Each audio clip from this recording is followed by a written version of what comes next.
Hey there, I want to talk to you for a moment about trauma. If you consider what our nation and our world is going through in terms of the pandemic, we are in a collective state of trauma. And I use the term trauma in a pretty generous way. It does not have to be like a violent assault or the experience of um, environmental or war type um, traumas.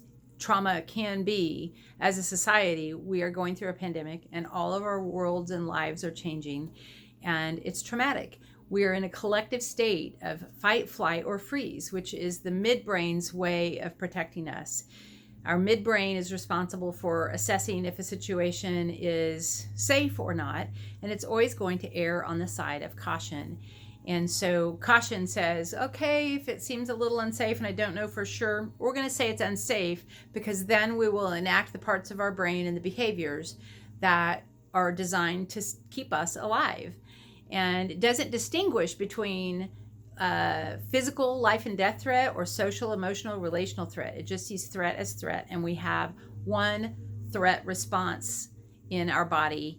It's got three manifestations. So fight, flight, or freeze. Relationally, freeze looks like people pleasing and peacekeeping, not just going still like in nature when a rabbit or a possum freezes. And then fight looks like angry words, throwing things, all the way to physical violence. And flight looks like leaving the situation, jumping in the car and going, running out of the house, hiding in a room, or sometimes it becomes not speaking up, not having a voice for yourself, and not saying what you really think or feel or need. So, and that's a little bit of a crossover between flight and fight, because there is often a layer of people pleasing or peacekeeping in that not using your voice. So it's not as clean cut as an fight, flight, freeze all the time. Sometimes those tactics blur together, but all three of those manifestations of survival come from the same neurological process. So as a nation, as a culture, as a world, we are in a collective state of trauma, and our response is fight, flight, or freeze. So look for signs of this in yourself, and maybe in your home, your family, your children, if they are at home still, and just notice how if you think about the attacks on social media that people are propagating against one another, or perpetrating against one another, in response to people's choices about how to respond to this pandemic. That is our brain in fight mode. So we're launching these verbal attacks on people on social platforms because we are in a state of trauma. And some people are withdrawing from social media. I'm doing a lot of that. That is a form of flight.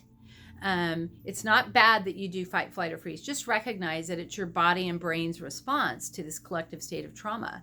So if a person's withdrawing from participation in the rhetoric on social media or in conversations, that's a form of flight, and it is done to keep one safe.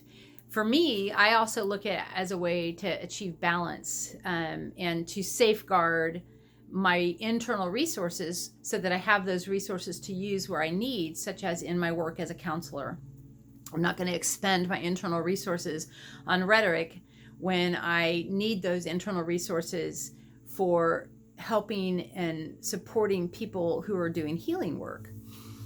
So find ways to get that balance for yourself, and recognize that the fight, flight, freeze behaviors are really normal human behaviors in response to a pandemic.